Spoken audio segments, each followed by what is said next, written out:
صلو علیہ وسلم تسلیما۔ کوئی زبان خاموش نہ رہے، باوز بلند صلاۃ والسلام کا نذرانہ پیش فرمائیں۔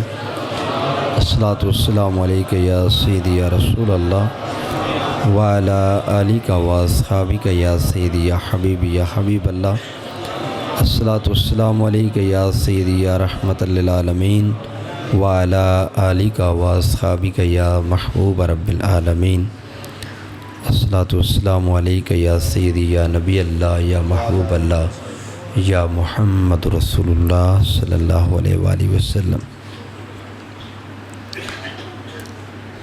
بے بسم اللہ اسم اللہ دا اے بھی گہنا بارہ ہو، نال شفاعت سرور عالم چھٹسیں عالم سارا ہو۔ حدوں بے حد درود نبی نو جس دا ایڈ پسارا ہو، میں قربان تنہا تو یا حضرت باہو جنہ ملیا نبی سہارا ہو۔ قوت عشق سے ہر پست کو بالا کر دے، قوت عشق سے ہر پست کو بالا کر دے، دہر میں اسم محمد سے اجالا کر دے۔ ہونا یہ پھول تو بلبل کا ترنم بھی نہ ہو، ہونا یہ پھول تو بلبل کا ترنم بھی نہ ہو، چمن دہر میں کلیوں کا تبسم بھی نہ ہو۔ خیمہ افلاک کا استادہ اسی نام سے ہے، نبض ہستی تپش آمادہ اسی نام سے ہے، اور کی محمد سے وفا تو نے تو ہم تیرے ہیں، کی محمد سے وفا تو نے تو ہم تیرے ہیں، یہ جہاں چیز ہے کیا لوح و قلم تیرے ہیں۔ نہایت ہی واجب القدر لائق صد احترام و تکریم عزت مآب جناب حضرت علامہ قاری غلام دستگیر صاحب، اور واجب القدر واجب الاحترام علماء کرام، بزرگوں، بھائیوں، ساتھیوں، السلام علیکم ورحمۃ اللہ وبرکاتہ۔ بندہ نچیز کا تعلق دربار پرانوار حضور سلطان العارفین برہان الواصلین حضرت سخی سلطان باہو رحمۃ اللہ تعالی علیہ آپ کے در اقدس اور دربار گوہر بار سے چلائی جانے والی اصلاحی جماعت و عالمی تنظیم العارفین کا ایک ادنا سا نوکر ہونے کی حیثیت سے آپ کے سامنے حاضر ہے۔ دعا فرمائیں کہ پروردگار عالم خلاق کائنات اللہ رب العزت ایسی نوکریاں دارین میں نصیب فرمائے۔ اصلاحی جماعت کا مشن اور مقصد میسج اور دعوت قرآن مجید اور احادیث مبارکہ کی روشنی میں جملہ اولیاء کاملین، صوفیاء کرام، بزرگان دین کی تعلیمات کو آپ احباب تک پہنچانا مقصود ہے۔ اللہ رب العزت کی بارگاہ میں التجا ہے کہ خلاق کائنات ہم سب کی حاضری کو شرف قبولیت عطا فرمائے، اور مل کر حضور نبی کریم رؤوف رحیم صلی اللہ علیہ وآلہ وسلم کی غلامی کو اپنانے اور عملی جامہ پہنانے کی توفیق خاص عطا فرمائے۔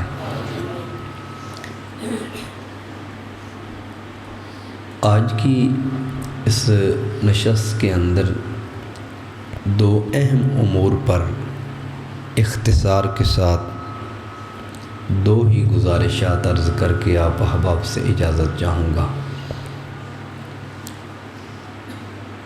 پہلا امر وہ یہ ہے کہ آقا دو عالم نور مجسم صلی اللہ علیہ وآلہ وسلم آپ کب سے جلوہ گر ہیں؟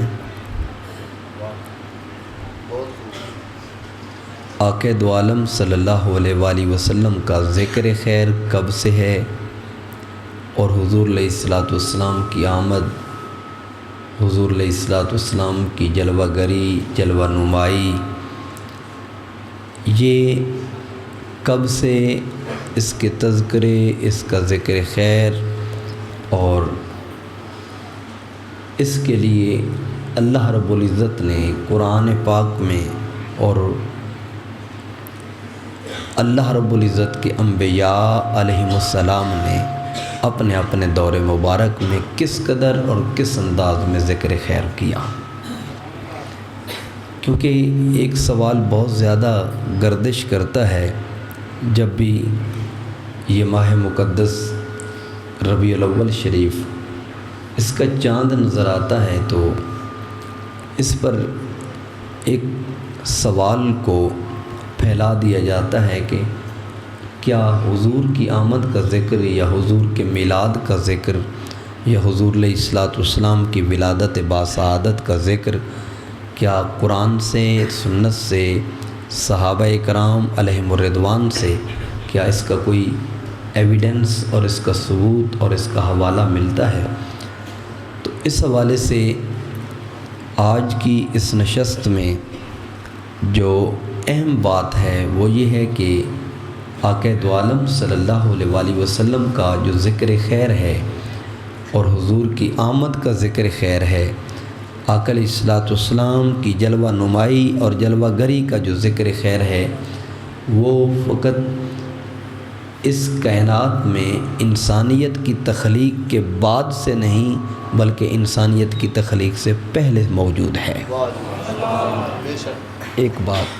دوسرا کہ وہ ذکر خیر ابھی زمین اور آسمان نہیں بنے تھے، عرش اعظم پہ اللہ نے اگر کسی کے نام کو اپنے نام کے ساتھ سجا رکھا تھا تو وہ حبیب خدا کا نام مبارک ہے۔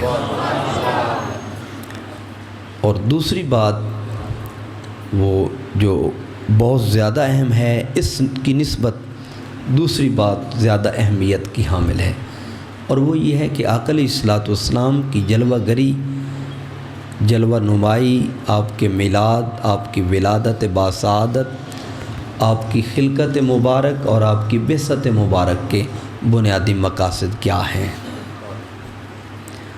اگر آپ قرآن پاک میں اس بات کا جائزہ لینا چاہیں تو اللہ رب العزت نے کئی ایک مقامات کے اوپر اپنے حبیب، اپنے محبوب مکرم صلی اللہ علیہ وآلہ وسلم کی آمد اور حضور علیہ الصلوۃ والسلام کی جلوہ گری کا تذکرہ فرمایا۔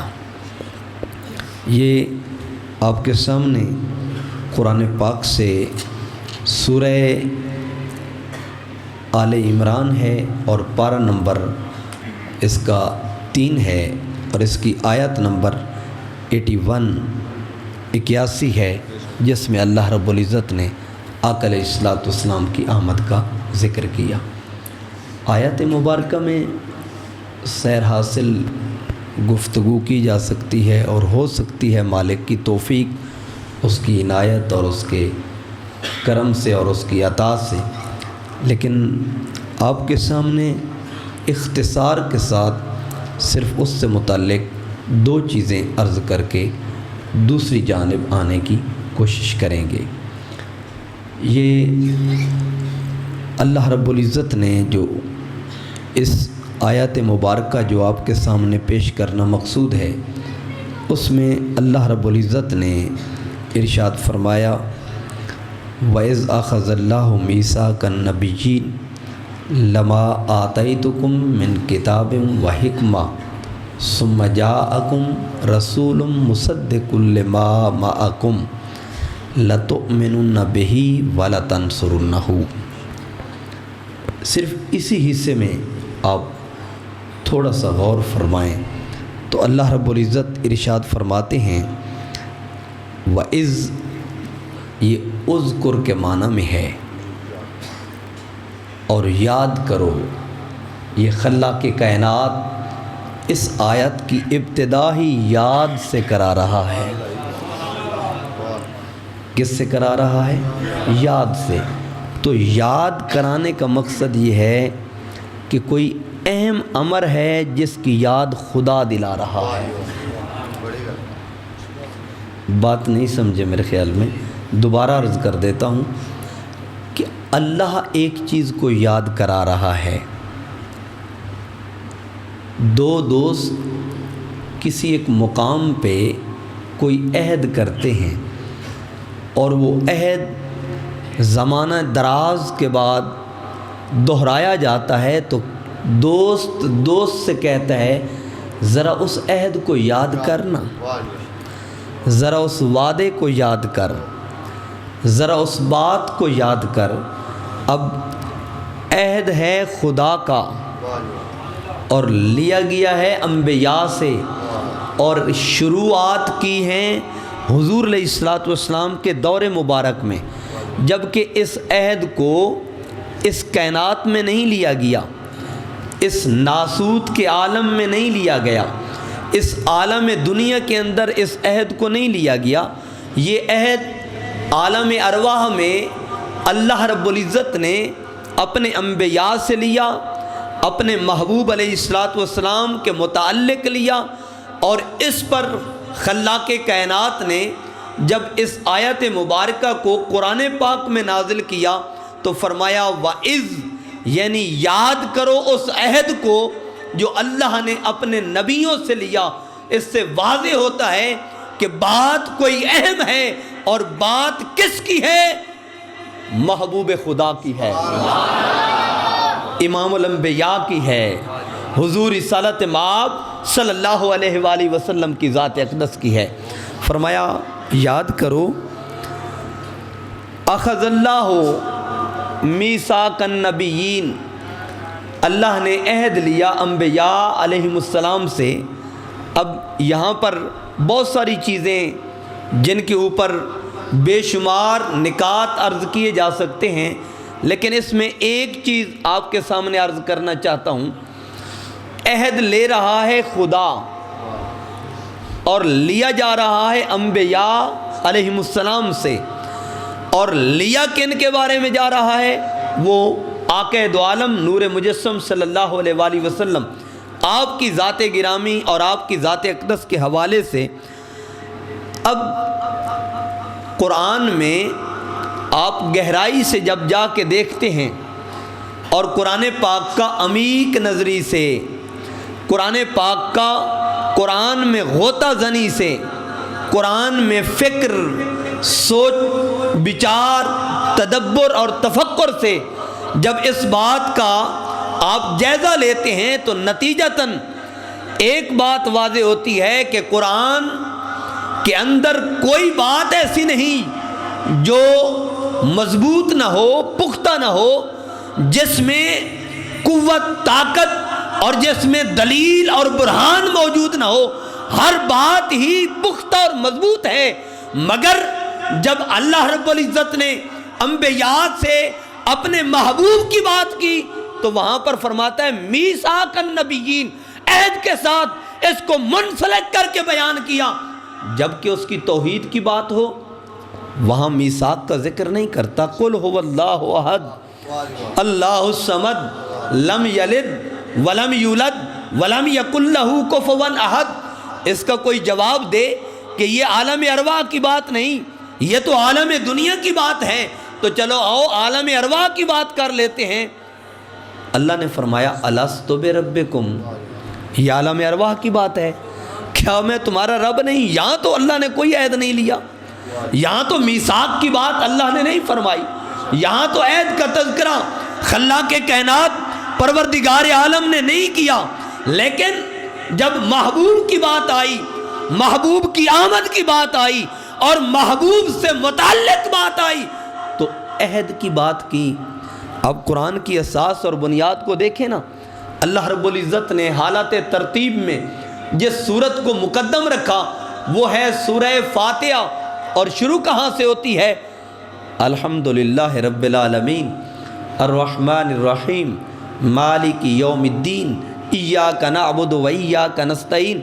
اب الحمد سے شروع ہوتی ہے، یہاں تو کسی عہد کا ذکر نہیں۔ جب وہ اپنی عبادت کی بات فرماتا ہے تو فرماتا ہے وما خلقت الجن والانس الا لیعبدون، کوئی عہد کی بات نہیں۔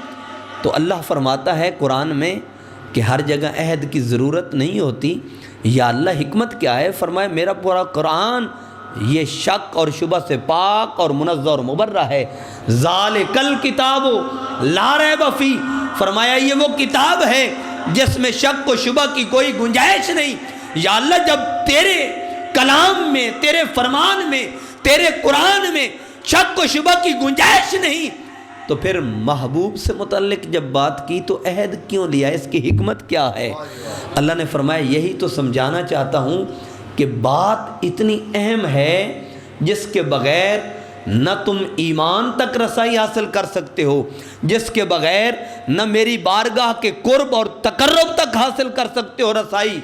اس لیے میں نے عہد لیا کہ یہ میرے محبوب سے متعلق ایسا امر ہے کہ ایک وقت آئے گا شاید کوئی کوشش کرے کہ اس کو رد کر دیا جائے۔ میں نے قرآن میں عہد کے ساتھ ذکر کیا کہ یہ اتنی عظیم بات ہے کیونکہ محبوب مصطفیٰ کی بات ہے، اس لیے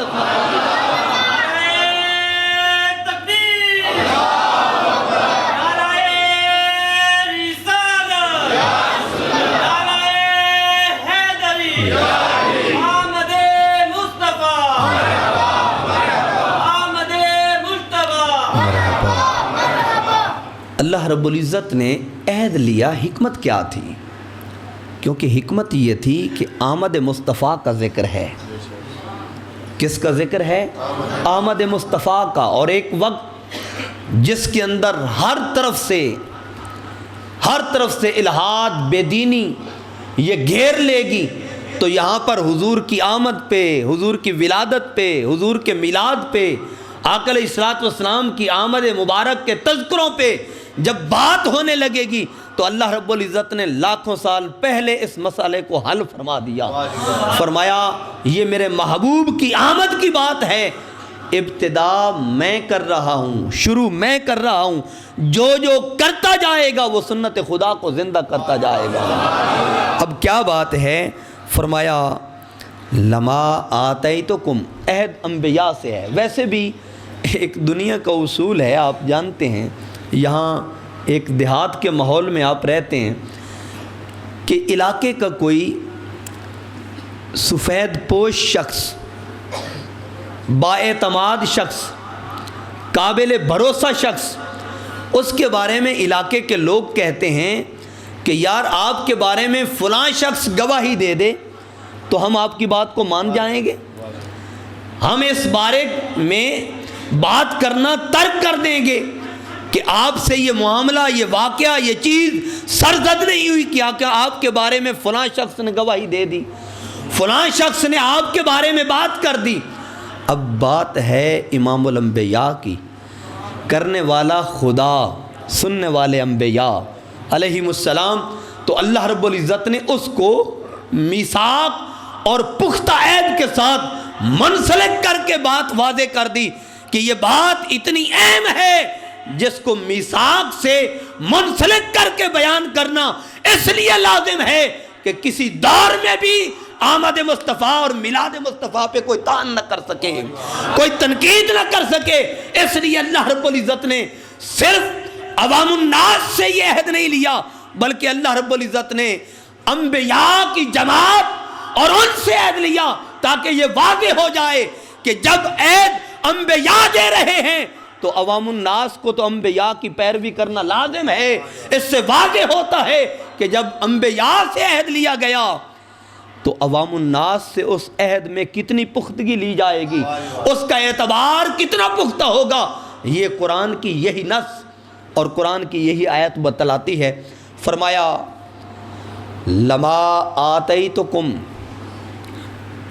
جب میں تمہیں عطا کر چکوں، من کتاب و حکمہ، کتاب اور حکمت۔ آپ جانتے ہیں کہ حضور کی آمد سے پہلے 3 کتابیں نازل کی گئیں، تورات، زبور، انجیل۔ 100 صحائف جو حضرت عبداللہ ابن عباس رضی اللہ تعالیٰ عنہما آپ کے قول کے مطابق 100 صحائف آدم علیہ السلام پہ، ادریس علیہ السلام پہ، ابراہیم علیہ السلام پہ 100 صحائف اتارے گئے اور 3 کتابیں اتری۔ اب اللہ رب العزت نے فرمایا لما آتیتکم، من کتاب و حکمہ، جب میں تمہیں کتاب اور حکمت عطا کر چکوں، ثم جاءکم رسول، پھر جاءکم رسول، پھر تمہارے مابین میرا رسول صلی اللہ علیہ وآلہ وسلم تشریف لائیں، میرے محبوب تشریف لائیں، میرے پیغمبر تشریف لائیں، میرے نبی تشریف لائیں، تو پھر تم نے کیا کرنا ہے؟ اور ان کا تشریف لانے کے بعد پہلا منصب کیا ہے؟ فرمایا مصدق لما معکم، جو تمہارے پاس ہو ان کی تصدیق کرنے والے، لتؤمنن بہ ولتنصرنہ، تو تمہارے اوپر لازم ہے کہ ضرور ضرور ضرور تم ایمان بھی لانا اور میرے محبوب علیہ السلام کی نصرت اور مدد بھی کرنا۔ اب یہاں بہت ساری چیزیں اہم ہیں، یہاں 3 چیزیں اس آیت مبارکہ کے اسی حصے میں عرض کرنا چاہتا ہوں۔ فرمایا جب تمہیں کتاب اور حکمت عطا کر چکوں، گویا عالم ارواح میں کتاب اور حکمت کے دیے جانے کی بات اللہ نے انبیاء سے فرما دی۔ موسیٰ علیہ السلام کو تورات، عیسیٰ علیہ السلام کو انجیل، داؤد علیہ السلام کو زبور، اور باقی انبیاء کو صحائف علیہم السلام عطا کر چکوں۔ فرمایا پھر تمہارے مابین میرا رسول جلوہ گر ہو، جاءکم، تمہارے پاس میرا رسول تشریف لائیں، تو آمد مصطفیٰ کا ذکر ولادت مصطفیٰ سے یہ اللہ کے پاک قرآن سے ثابت ہے۔ یہاں ایک لطیف نکتہ عرض کرنا چاہتا ہوں، وہ یہ کہ دنیا میں ایک اصول ہے، ایک رواج ہے، دنیا کا کلچر ہے، زمانے کی روٹین ہے کہ اگر کسی کے ہاں بیٹا پیدا ہوتا ہے، بچہ پیدا ہوتا ہے، تو اس کے تذکرے اس کی پیدائش کے بعد شروع ہوتے ہیں، اس کے ذکر کو اس کی پیدائش کے بعد عام کیا جاتا ہے کہ زید کے ہاں بیٹا ہوا، بکر کے ہاں بیٹا ہوا، خالد کے ہاں بیٹا ہوا، عمر کے ہاں بیٹا ہوا، فلاں کے ہاں بیٹا ہوا، فلاں کے ہاں بیٹا ہوا۔ والدین خوشی مناتے ہیں، بھائی خوشی مناتے ہیں، بھتیجے خوشی مناتے ہیں، دوست خوشی مناتے ہیں، لیکن ان کی خوشی کا جو طریق عمل ہے ہمارے کلچر، ہماری سوسائٹی اور ہمارے معاشرے کے اندر وہ یہ ہے کہ بچہ پیدا ہوتا ہے اور اس کی خوشخبری بعد میں دی جاتی ہے، اس کی بشارت بعد میں دی جاتی ہے کہ بیٹا پیدا ہو گیا، مبارک ہو فلاں کا بیٹا پیدا ہوا، مبارک ہو فلاں کو اللہ نے بیٹا دیا، اور اپنی ہمت، اپنی طاقت، اپنی استطاعت کے مطابق خوشی بھی منائی جاتی ہے، اس پہ مٹھائی بھی بانٹی جاتی ہے۔ یہ تو زمانے کا کلچر ہے کہ بیٹا پہلے پیدا ہوتا ہے پھر اس کی خوشی ہوتی ہے۔ آمد مصطفیٰ کی بات تھی، جلوہ نمائی مصطفیٰ کی بات تھی، ولادت مصطفیٰ کی بات تھی، جلوہ گری مصطفیٰ کی بات تھی۔ اللہ رب العزت نے، ابھی دنیا نہیں بنی، ابھی اس کائنات کے اندر زمین و آسمان کی تخلیق نہیں ہوئی، اس کائنات کے اندر انسانیت جلوہ گر نہیں ہوئی، آدم علیہ السلام ابھی آئے نہیں، نوح علیہ السلام ابھی جلوہ گر ہوئے نہیں، ابراہیم علیہ السلام اس کائنات کے اندر معرض وجود میں آئے نہیں، حضرت موسیٰ علیہ السلام، عیسیٰ علیہ السلام، باقی انبیاء علیہم السلام اور ان کی امتیں ابھی اس کائنات میں آئی نہیں۔ اللہ رب العزت نے آمد مصطفیٰ کا ذکر پہلے سے فرما دیا، عالم ارواح میں فرمایا، اور اس سے ایک ہمیں ایویڈنس فراہم کیا کہ جب آمد سے پہلے خود خدا ذکر کر رہا ہے تو آمد کے بعد کیوں نہ ذکر کیا جائے؟ آمد کے بعد تو، ولادت کے بعد تو تم اپنی اولادوں کا بھی ذکر کرتے ہو، اگر امام الانبیاء جلوہ گر ہو جائیں تو ان کا ذکر خیر کیوں نہ کیا جائے، ان کے میلاد کا ذکر خیر کیوں نہ کیا جائے۔ اور یاد رکھیں، اگر صحیح ستہ کی ہی بات کرنی ہے تو امام ترمذی نے سنن ترمذی کے اندر اس روایت کو درج کیا، آقا پاک کی ولادت باسعادت سے متعلق، لیکن جو اہم چیز آپ کے سامنے شیئر کرنا چاہتا ہے، انہوں نے حضور کی ولادت کا ذکر کرتے ہوئے جو عنوان باندھا، آج سے 1100 سال پہلے امام ترمذی نے وہ باندھا، باب ما جاء فی میلاد النبی صلی اللہ علیہ وآلہ وسلم، آقا علیہ السلام کے میلاد سے متعلق امام ترمذی نے یہ عنوان باندھا۔ اس سے واضح ہوتا ہے کہ آقا علیہ السلام کے میلاد مبارک کی بات کل سے نہیں، 10 سال سے نہیں، 100 سال سے نہیں، بلکہ صدیوں پہلے اگر کسی نے کی ہے تو سب سے پہلے خدا نے کی، پھر انبیاء نے کی، پھر صالحین نے کی، ائمہ نے کی، محدثین نے کی، مفسرین نے کی، مجتہدین نے کی، صوفیاء نے کی، علماء نے کی، ائمہ اجتہاد نے کی۔ اس سے واضح ہوتا ہے کہ میلاد مصطفیٰ کا ذکر سنت خدا بھی ہے، سنت انبیاء بھی ہے، یہ آج کی بات نہیں۔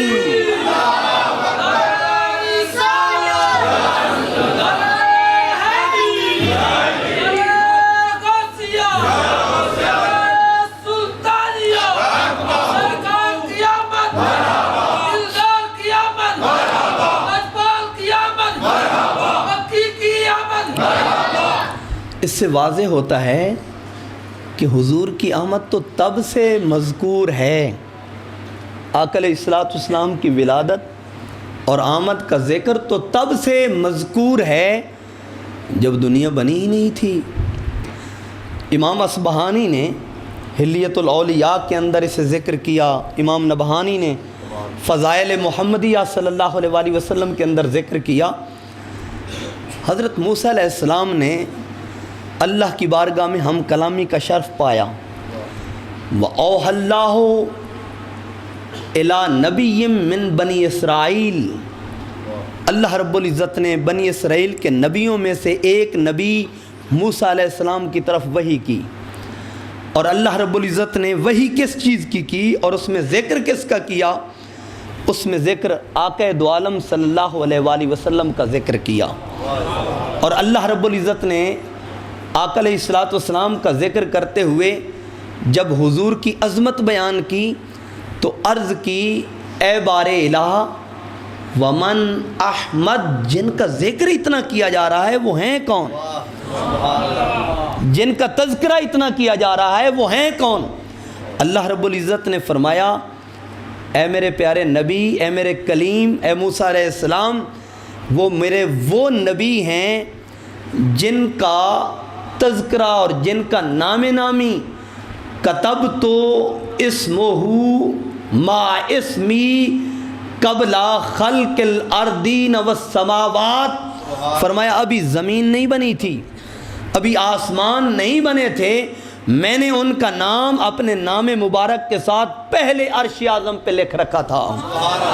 اب زمین تو بنی نہیں، آسمان تو بنے نہیں، ان سے بھی پہلے میں نے ان کا ذکر کیا، اور اللہ نے فرمایا موسیٰ علیہ السلام، ان الجنت محرمۃ علی کل مؤمن و مؤمنۃ، کہ میں نے جنت کو ہر مسلمان مومن مرد اور مومن عورت پر حرام کر دیا ہے، اس سے پہلے کہ آخر الزمان نبی اور ان کی امت پہلے جنت میں جائے گی۔ اللہ رب العزت نے اور بہت ساری چیزوں کو وقت کی نزاکت ہے ذکر کیا، تو حضرت موسیٰ علیہ السلام کو اشتیاق پیدا ہو گیا اور عرض کی، اے بار الہ اللہم اجعل لی امتن، اے اللہ وہ امت مجھے عطا کر دے، میری امت بنا دے۔ اللہ نے فرمایا وَاسْتَقْدَمْتَ وَاسْتَأْخَرْ، آپ پہلے جلوہ گر ہو چکے ہیں، وہ امت بعد میں آئے گی۔ اللہ رب العزت کی بارگاہ میں التجا کی، یا اللہ آخر الزمان نبی اگر اتنے ہی تجھے محبوب ہیں اور ان کی امت مجھے نہیں دیتا تو پھر ایک اور کرم کر دے۔ اللہ نے فرمایا، میرے کلیم کیا چاہتے ہو؟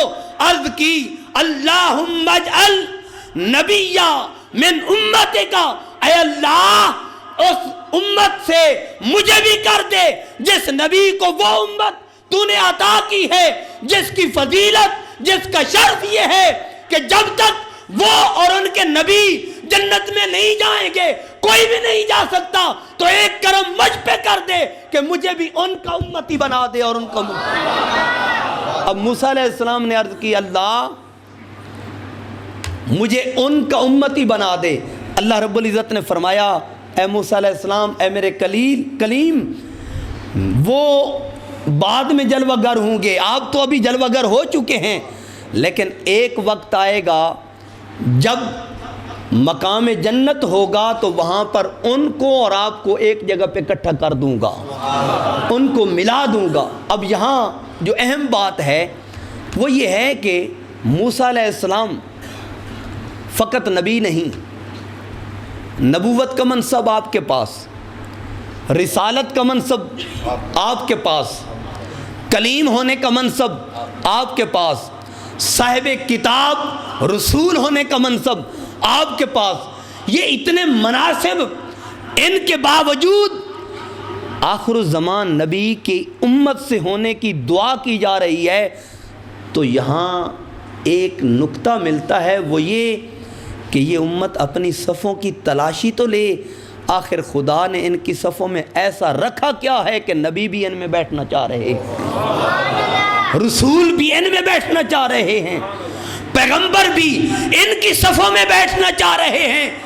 تو اس سے واضح ہوتا ہے کہ ان کی صفوں میں کوئی ایک امتیازی بات تو موجود ہے، کوئی ایک امتیازی چیز تو موجود ہے کہ نبی بھی التجا کر رہے ہیں، رسول بھی التجا کر رہے ہیں، پیغمبر بھی التجا کر رہے ہیں کہ مجھے آخر الزمان نبی کا امتی بنا دے۔ اور آپ جانتے ہیں حضرت عیسیٰ علیہ السلام قرب قیامت جلوہ گر ہوں گے، اور عیسیٰ علیہ السلام انجیل کی تبلیغ کے لیے نہیں، اپنی نبوت اور اپنی رسالت کی تبلیغ کے لیے نہیں، بلکہ آقا دو جہاں صلی اللہ علیہ وآلہ وسلم کی امت کے شرف کو پا کر امام مہدی علیہ السلام کی اقتداء میں نماز ادا کریں گے اور ان کے ساتھ مل کر جہاد کریں گے۔ اس سے واضح ہوتا ہے کہ انبیاء علیہ السلام اپنا شرف سمجھتے تھے آقا علیہ السلام کی امت سے ہونے کے لیے۔ اللہ رب العزت نے فرمایا ثم جاءکم رسول، پھر تمہارے پاس میرے رسول، میرے نبی، میرے پیغمبر جلوہ گر ہو جائیں۔ اور پھر فرمایا مصدق لما معکم، جو تمہارے پاس تورات، زبور اور انجیل ہے ان کی تصدیق کرنے والے۔ اہل علم و دانش تشریف فرما ہے، میرا ایک سوال ہے آپ احباب سے، اور وہ سوال یہ ہے کہ اگر میں یہاں پہ ایک کتاب رکھ دوں، علامہ صاحب تشریف فرما ہیں، قاری صاحب تشریف فرما ہیں، مفتی صاحب تشریف فرما ہیں، ان کے سامنے کتاب کو میں کھولتا نہیں اور انہیں علم بھی نہیں کہ یہ کون سی کتاب ہے، اور میں سوال کروں کیا تصدیق کرتے ہو جو جو اس میں لکھا ہے حق ہے، جو جو اس میں لکھا ہے سچ ہے، اس کا ہر مضمون، اس کا ہر باب، اس کی ہر فصل، اس کا ہر چیپٹر، اس کا ہر صفحہ، اس کی ہر لائن، ہر قطار، ہر لفظ، ہر حرف یہ برحق ہے، تو یہ کہیں گے بھائی میں نے دیکھی نہیں، میں اس کی تصدیق کیسے کروں گا، میں نے تو مشاہدہ ہی نہیں کیا، میں اس کی تصدیق کیسے کروں گا۔ تو اللہ رب العزت نے فرمایا ثم جاءکم رسول، پھر تمہارے پاس میرا رسول جلوہ گر ہو جائیں، مصدق لما معکم، جو تمہارے پاس ہو ان کی تصدیق کرنے والے۔ تو یہاں اس آیت اور نص کے اس حصے سے کیا پتہ چلتا ہے کہ تورات جس کی تصدیق حضور کرنے والے، زبور جس کی تصدیق حضور کرنے والے، انجیل جس کی تصدیق حضور کرنے والے، اور حضور بن دیکھے، بن سمجھے، بن جانے، بغیر مشاہدہ کیے تصدیق نہیں فرماتے، تو اس سے نتیجتاً بات واضح ہوتی ہے کہ موسیٰ علیہ السلام کو تورات بعد میں ملی، پہلے بار مصطفیٰ میں پیش کی گئی۔ عیسیٰ علیہ السلام کو انجیل بعد میں ملی، پہلے بارگاہ مصطفیٰ میں پیش کی گئی۔ داؤد علیہ السلام کو زبور بعد میں ملی، پہلے پیش کی گئی، اور آقا علیہ السلام نے تورات، زبور، انجیل ان کے تمام مضامین کو پہلے دیکھا، پھر سمجھا، پھر تصدیق کی۔ تو تصدیق بعد میں ہے، پہلے تورات زبور انجیل بارگاہ مصطفیٰ میں پیش کی جا چکی ہے۔ اس سے یہ واضح ہوتا ہے جن کے پاس تورات زبور انجیل کا علم ہو ان کے پاس قرآن کا نہ ہو تو یہ کیسے ممکن ہے؟ اور اگر قرآن کی بات کریں لا رطب ولا یابس الا فی کتاب مبین، کوئی خشک کوئی تر ایسی چیز نہیں جس کا ذکر قرآن میں موجود نہ ہو، تو قرآن میں اگر موجود ہے اور آقا دو عالم صلی اللہ علیہ وآلہ وسلم پہ قرآن پاک نازل کیا گیا تو لازماً ثابت ہوتا ہے کہ حضور کے پاس ہر خشک کا بھی علم ہے، ہر تر کا بھی علم ہے، حضور ہر خشک چیز کو بھی جانتے ہیں، کیونکہ حضور پہ قرآن اتارا جائے اور حضور کو اس مضامین نہ بتائے جائیں، اس کی حقیقت سے آشکارا نہ کیا جائے، آگاہ نہ کیا جائے تو یہ نقص ہے، اور نسبت نقص حضور کی طرف یہ روا نہیں۔ اس سے واضح ہوتا ہے کہ تورات زبور انجیل قرآن یہ سب بارگاہ مصطفیٰ میں پیش کیے گئے۔ جبریل امین آتے ہیں نا، آ کے آیتیں لاتے ہیں الحمدللہ رب العالمین، حضور خاموش رہتے ہیں، آیت لاتے ہیں اقرا باسم ربک الذی خلق، حضور خاموش رہتے ہیں، آیت لاتے ہیں وما ارسلناک الا رحمۃ للعالمین، حضور خاموش رہتے ہیں، آیت لاتے ہیں الف لام میم یاسین طٰہٰ، حضور فرماتے ہیں انی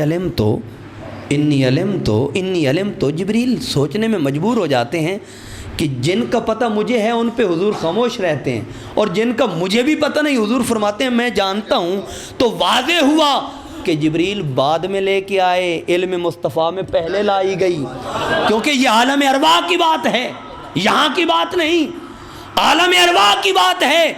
ثم جاءکم رسول مصدق لما معکم، تمہارے پاس جو کتابیں ہیں ان کی تصدیق کرنے والے، تو تصدیق کا ذکر پہلے۔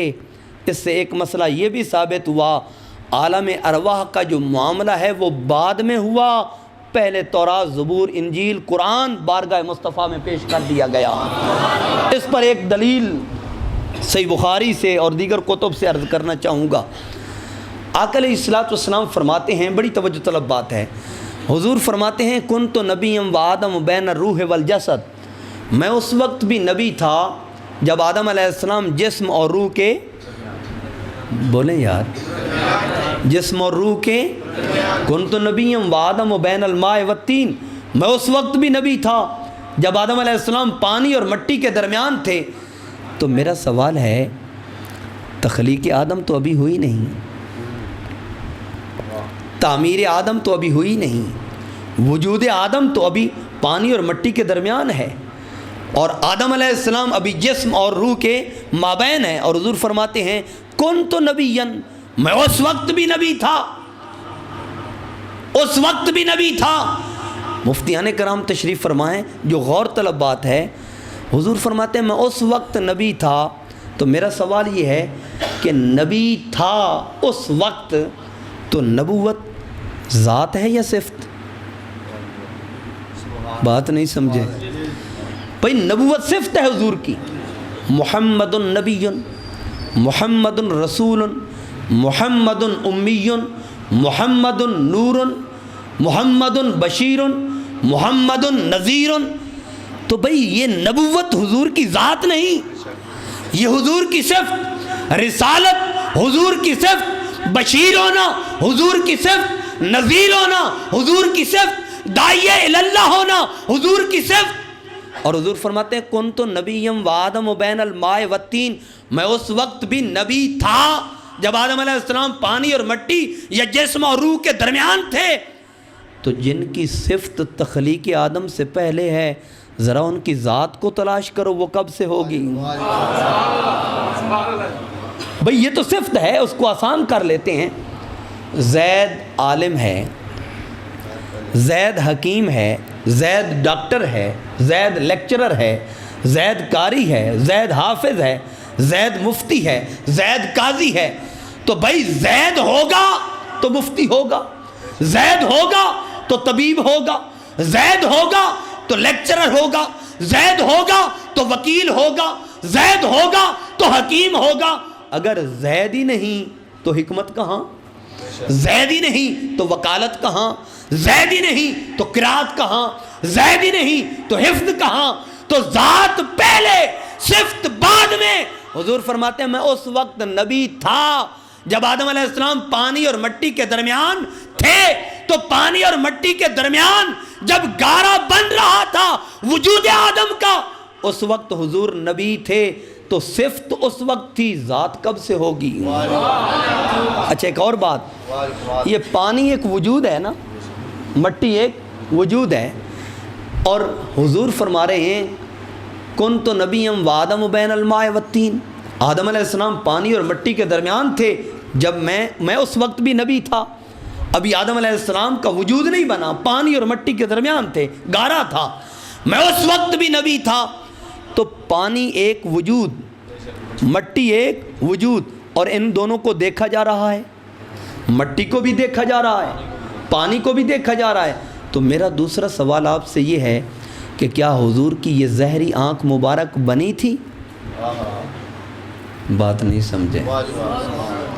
حضور کی زہری آنکھ مبارک بنی تھی جب آدم علیہ السلام کا گارا بنایا جا رہا تھا، جب آدم علیہ السلام جسم اور روح کے درمیان تھے، کیا حضور کا زہری وجود مبارک بنا تھا؟ نہیں بنا تھا۔ تو میرے بھائی نتیجہ کیا نکلا کہ جو بغیر آنکھ کے اتنا دیکھتے ہیں، نہیں، جو بغیر آنکھ کے، آنکھ بنی نہیں، ابھی زہری آنکھ نہیں بنی، یہ تو آج سے 1400 سال پہلے حضور کا زہری وجود مبارک اس کائنات میں جلوہ گر ہوا، تو آنکھ ظاہری بنی نہیں، اتنا دیکھتے ہیں، جب بن گئی ہوگی تو کتنا دیکھتے ہوں گے؟ ابھی بنی نہیں تو اتنا دیکھتے ہیں، اور کتنا دیکھتے ہیں؟ حضور نے فرمایا جب اللہ نے قلم کو بنایا تو فرمایا اکتب، تو لکھ، تو فرمایا میں نے اس کی آواز اس وقت سنی۔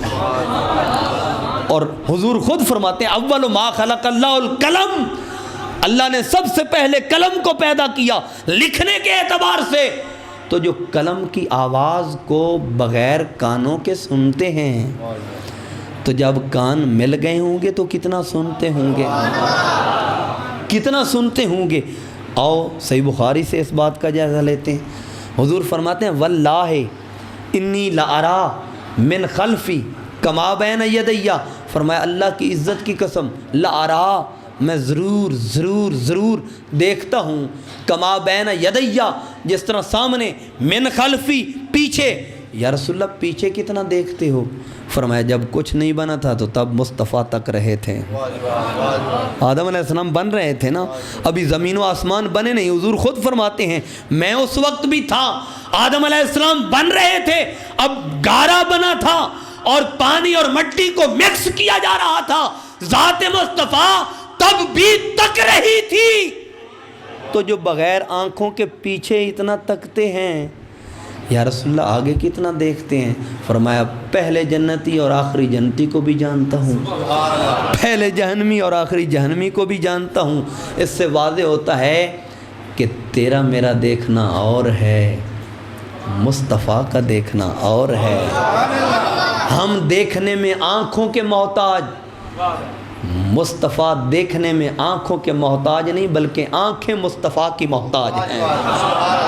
حضرت قتادہ کی آنکھ نکلی نا، حضرت قتادہ رضی اللہ تعالیٰ عنہ کی آنکھ نکلی تو حضور کی بارگاہ میں لے آئے، یا رسول اللہ آنکھ نکل آئی ہے۔ تو حضور نے جواباً یہ نہیں فرمایا اے پیارے قتادہ جا کسی حکیم کو لو جا، میرے کو خیر ہی آئے ہو، کسی ڈاکٹر اور طبیب کے پاس جائیں نا، آنکھیں تو وہ درست کرتے ہیں۔ مگر قربان جاؤں مصطفیٰ کریم کی ذات پہ، اور قربان جاؤں صحابہ اکرام کے نظریات و عقائد پہ۔ حضرت قتادہ کی آنکھ نکلی تو انہیں خبر تھی آنکھ اگرچہ نکلی ہے لیکن بنے گی تو بارگاہ مصطفیٰ سے بنے گی، حضور کی بارگاہ میں۔ اب چاہیے تو یہ تھا کہ حضرت قتادہ آنکھ اٹھاتے اور فوراً مسجد میں پہنچ جاتے، یا اللہ آنکھ نکل گئی ہے بنا دے، آنکھ نکل گئی ہے کرم فرما بنا دے۔ مگر وہ صحابی تھے، بارگاہ مصطفیٰ میں آئے. حضور نے فرمایا ہے پیارے قتادہ یہ آنکھ نکلی ہے تو اس کے بدلے میں جنت لے لو. عرض کی یا اللہ جنت آپ کی عطا سے اور آنکھ میری التجا سے، دونوں چاہیے، دونوں چاہیے. تو آقا علیہ الصلوۃ والسلام نے فرمایا ضرور اور لازماً چاہیے جی یا رسول اللہ. فرمایا رکھو نا اسی مقام پہ. جب ڈھیلا رکھا حضور نے لعاب دہن مبارک لگایا.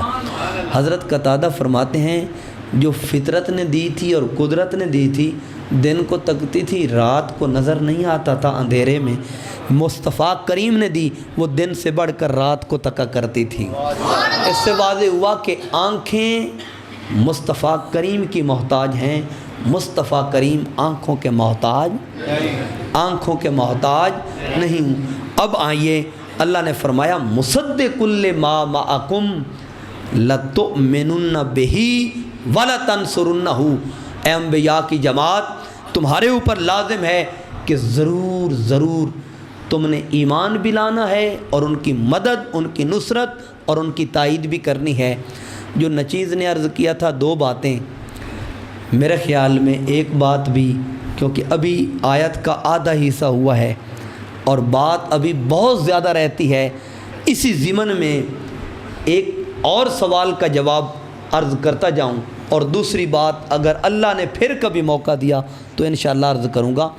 اب آقا علیہ الصلوۃ والسلام کی آمد، حضور علیہ الصلوۃ والسلام کی ولادت کی بات، اور مضمون یہ چل رہا تھا کہ حضور کی ظہری ولادت سے پہلے بھی حضور کے میلاد کے تذکرے تھے.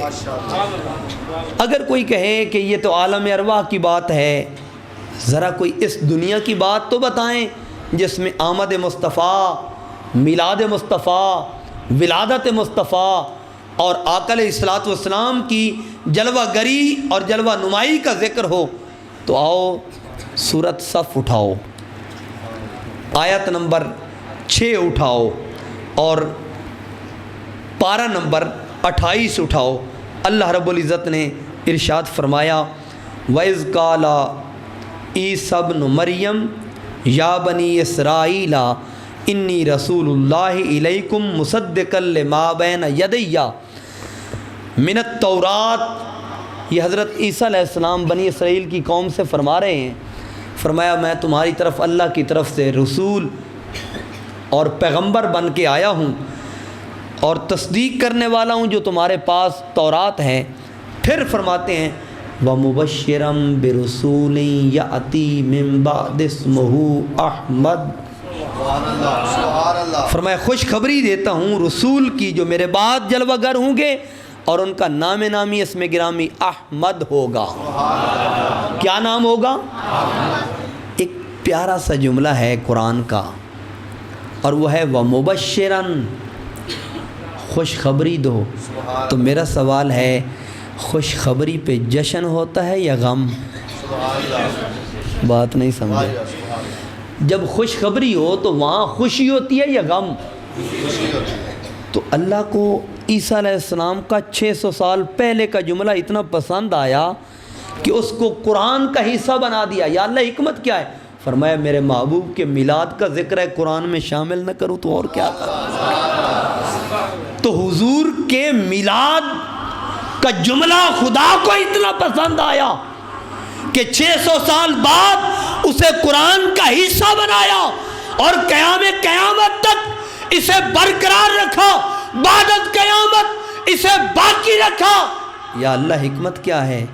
فرمایا نبی میرے محبوب کا میلاد منا رہا ہے، اتنا پسند آیا کہ ان کی دعا کو قبول کر کے انہیں بھی امت میں شامل کر دیا، امت میں شامل کر دیا. تو اس سے یہ بات واضح ہوتی ہے کہ جشن منانا اور جشن کا تذکرہ کرنا اور آمد کا تذکرہ کرنا فقط سنت خدا ہی نہیں، سنت انبیاء بھی ہے. اور یہ قرآن کی نص جو ہے یہ کوئی منسوخ نہیں، یہ آیت کوئی منسوخ نہیں کہ اس کا حکم اب ختم ہو چکا ہو. اور اگر اس میں کوئی مسئلہ ہوتا تو اللہ قرآن میں ذکر ہی کیوں کرتا؟ اور اگر ایسی ہی بات تھی تو اس کو بدعت کے نام سے منسوخ کر دیا جاتا، مگر قرآن میں برقرار رکھنے کی حکمت یہی ہے کہ آمد مصطفیٰ کا ذکر خدا کو بھی پسند، انبیاء کو بھی پسند، مصطفیٰ کو بھی پسند، اور جس جس کو یہ پسند وہ بھی خدا اور مصطفیٰ کو پسند۔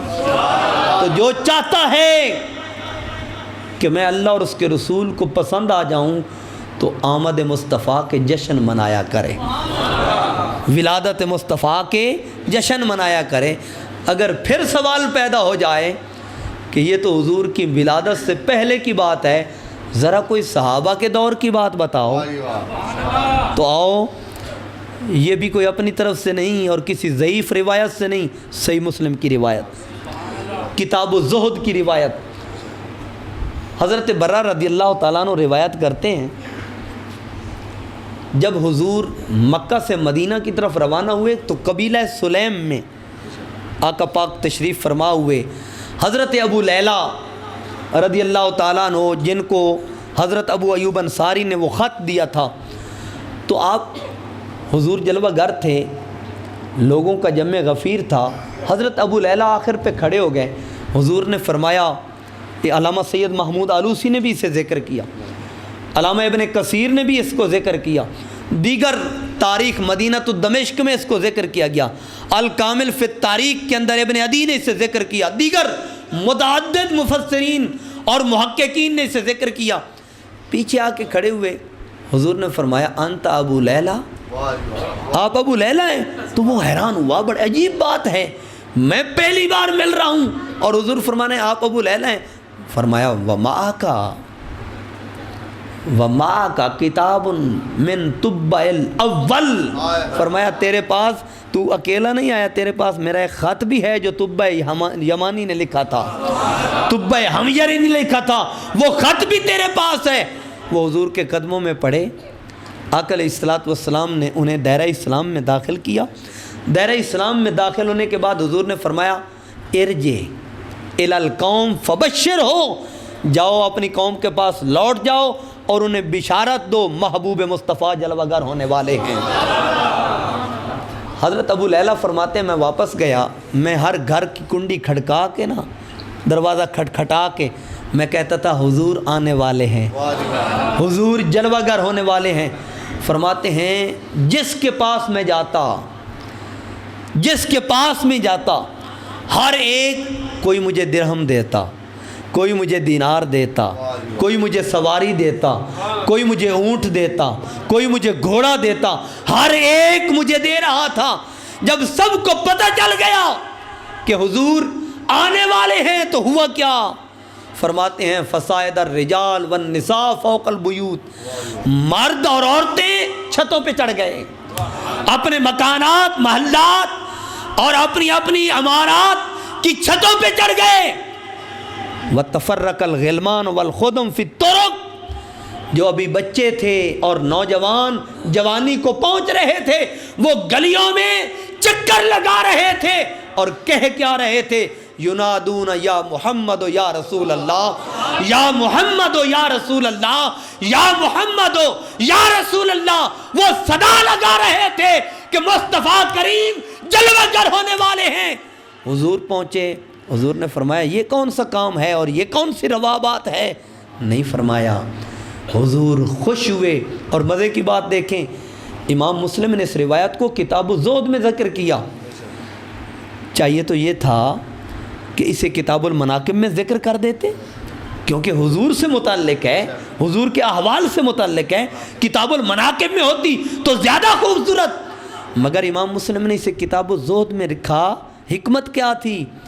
امام مسلم کے نزدیک جس طرح کتاب اور سنت کو مضبوطی سے تھامنا بندے کو زاہد بناتا ہے، نوافل پڑھنا بندے کو زاہد بناتا ہے، تہجد پڑھنا بندے کو زاہد بناتا ہے، عبادات کرنا بندے کو زاہد بناتا ہے، قرآن کی تلاوت کرنا بندے کو زاہد بناتا ہے، جھوٹ سے بچنا بندے کو زاہد بناتا ہے، صدق پہ مائل ہونا بندے کو زاہد بناتا ہے۔ امام مسلم نے کتاب الزہد میں ذکر کر کے واضح کر دیا کہ آمد مصطفیٰ کا جشن منانا بندے کو زاہد بناتا ہے، حضور کی ولادت کا ذکر کرنا یہ بھی بندے کو زاہد بناتا ہے۔